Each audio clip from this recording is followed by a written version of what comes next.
বিশ্বযুদ্ধের কথা শুনলে সবার প্রথমেই ভেসে আসে গত শতকের কথা।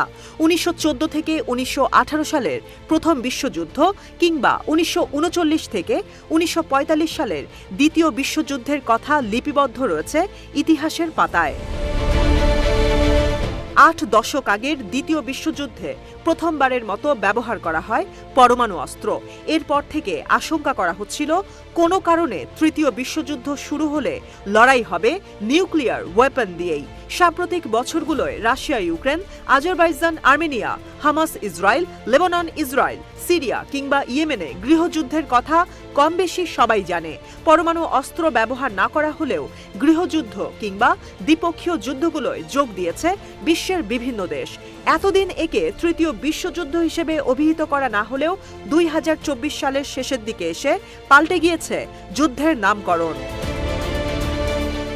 বেশ কিছু আন্তর্জাতিক গণমাধ্যম বর্তমান যুদ্ধগুলোকে তৃতীয় বিশ্বযুদ্ধ হিসেবে সংজ্ঞায়িত করেছে, যেখানে দাবি করা হয় তৃতীয় বিশ্বযুদ্ধ চললেও অনেকেই বিষয়টি আঁচ করতে ব্যর্থ হয়েছেন, কারণ পাল্টে গিয়েছে প্রথাগত যুদ্ধের ধরন। সম্প্রতি ব্রিটিশ গণমাধ্যম ডেইলি মেইলে সাক্ষাৎকার দেন সাবেক মার্কিন গোয়েন্দা কর্নেল জনাথন সুইট ও নিরাপত্তা বিশেষজ্ঞ মার্ক টড। সাক্ষাৎকার দাতারা দাবি করেন তৃতীয় বিশ্বযুদ্ধ শুরু হয়েছে ২০২২ সালে ইউক্রেনে রাশিয়ার সামরিক আগ্রাসন শুরুর সময় থেকেই। আগের দুটি বিশ্বযুদ্ধ থেকে তৃতীয় বিশ্বযুদ্ধ আলাদা, কারণ এবার লড়াই চলছে হাইব্রিড পদ্ধতিতে। বুলেট ও বোমার পাশাপাশি অস্ত্র হিসেবে ব্যবহার করা হচ্ছে সাইবার অ্যাটাক, মিথ্যা তথ্য ও অর্থনৈতিক চাপ প্রয়োগ।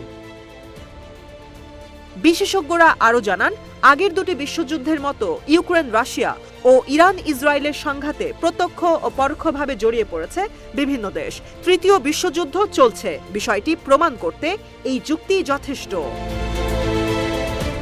এদিকে আঞ্চলিক শান্তি, স্থিতিশীলতা ও অখণ্ডতা নিশ্চিতে ইরান সবকিছুই করবে। সম্প্রতি এমন মন্তব্য করে আলোচনায় এসেছেন দেশটির প্রেসিডেন্ট মাসুদ পেজেশকিয়ান। কোনো দেশের নাম উল্লেখ না করলেও ধারণা করা হচ্ছে সিরিয়ার গৃহযুদ্ধ সম্পর্কে মন্তব্য করেছেন ইরানি প্রেসিডেন্ট। ২০১১ সালে আরব স্প্রিং এর পর বাশার আল আসাদকে ক্ষমতাচ্যুত করতে সিরিয়ায় শুরু হয় গৃহযুদ্ধ। তবে এর ৯ বছর বাদে রাশিয়া ও তুরস্কের মধ্যস্থতায় অস্ত্রবিরতি চুক্তি কার্যকর করে সিরিয়ার সেনাবাহিনী ও বিদ্রোহী গোষ্ঠী। গেল সপ্তাহ থেকে আবারও শুরু হয়েছে রক্তক্ষয়ী সংঘাত, যেখানে ইদলিবের পর সরকারি বাহিনীর দখলে থাকা অঞ্চল আলেপ্পোর নিয়ন্ত্রণে চলে গেছে বিদ্রোহী গোষ্ঠী হায়াত তাহরির আল শামের হাতে। আসাদ সরকারের প্রতি সমর্থন পুনর্ব্যক্ত করেছে ইরান ও রাশিয়া।